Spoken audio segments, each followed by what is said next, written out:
Hey guys, it's Angelo, and in order to prepare you for the Nighthold release this week, and for patch 7.1.5 in general, as well as for the upcoming Shadow Priest nerfs, here are my new and updated Shadow Priest game tips from me to you.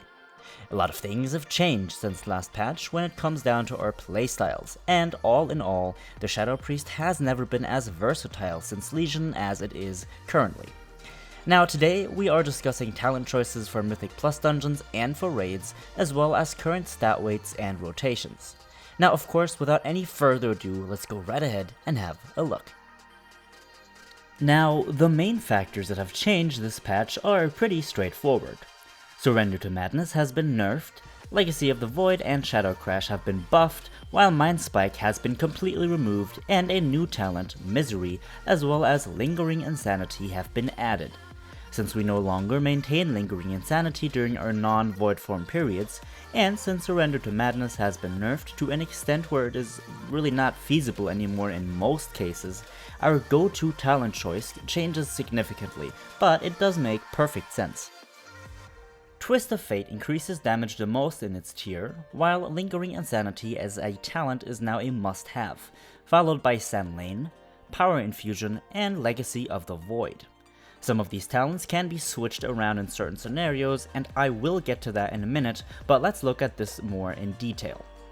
Since using Legacy of the Void means we want to do a lot of damage in the long run, Sand Lane actually takes an interesting turn.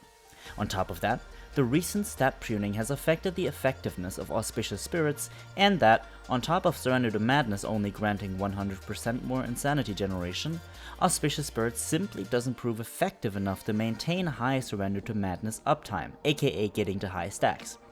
This ultimately lets Sand Lane push ahead, and since we now get to pretty solid mastery ratings, makes that talent very strong. In certain situations, these talents change, however. In Mythic Plus dungeons, Misery is an incredibly strong talent, as it allows you to blanket dot entire packs and doing super good AoE damage. Shadow Crash can be used for the same reasons in Mythic Plus, and combining the two actually gives you insane damage capabilities in Mythic Plus runs. I personally prefer Legacy of the Void over Shadow Crash, however, as this allows you for quicker Void forms, and since Shadow Crash is very reliant on your tank's movement, creates risks of a DPS loss. With Misery and Sand Lane combined though, your damage output is very high either way, so choosing Shadow Crash or Legacy of the Void is completely and ultimately up to you and whatever your group needs. Power Infusion is strong in Mythic Plus dungeons, but only proves itself at boss encounters. And as these don't really take long unless you're in higher Mythic Plus levels with the Tyrannical Affix, there is really no point in using this unless you're in said situation. When it comes to raiding, we go back to the main talent set for multiple reasons. As most bosses and their adds live long enough to allow you to maintain your dots for a longer time, Misery isn't really needed and can be replaced with Power Infusion once again. On top of that, you don't save a lot of global cooldowns through the talent to make it worthwhile, unless there are small adds that require your attention immediately, kind of like the blobs and tentacles from Il'gynoth. If your raid does require quick damage onto little adds, Misery can always be used, of course.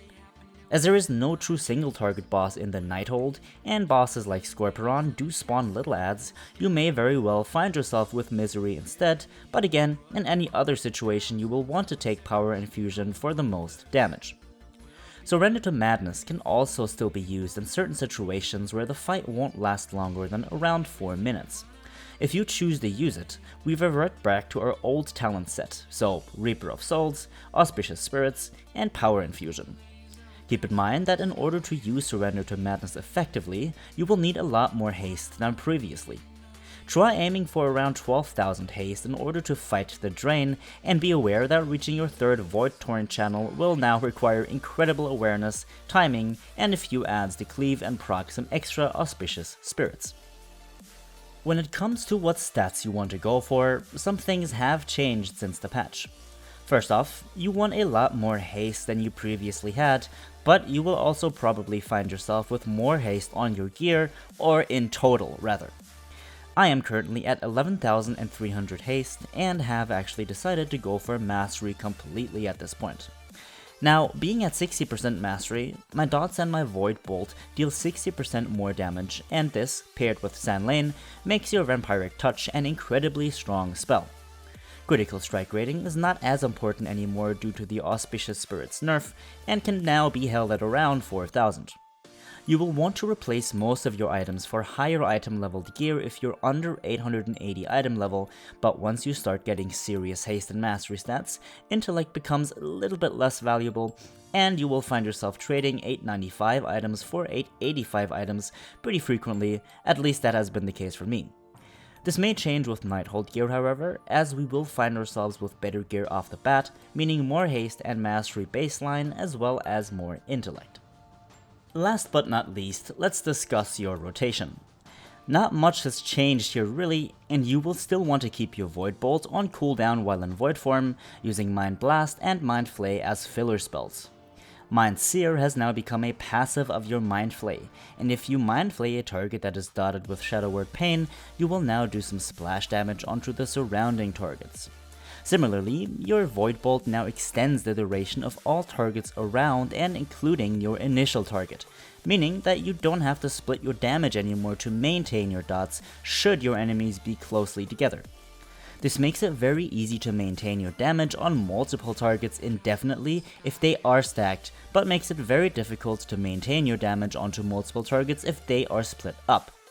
As Void Bolt doesn't refresh the dot duration, but only extends it by 3 seconds, this is simply the trade-off for it being very strong now when things are stacked indeed. Now, with this at hand, you should be prepared for the Nighthold and for your upcoming dungeon adventures on your Shadow Priest. Keep in mind that all of these things could change in due time once we see how well the class is doing over the course of a few months.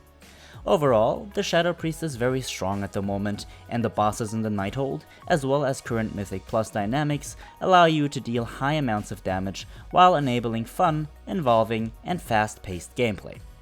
As always, thank you so much for watching, my friends. If you have enjoyed this video, please leave a like, and if you want to see more of my content in the future, feel free to subscribe. Now have a good one, my friends, enjoy the exciting things this patch has to offer, and I will see you all in the next one.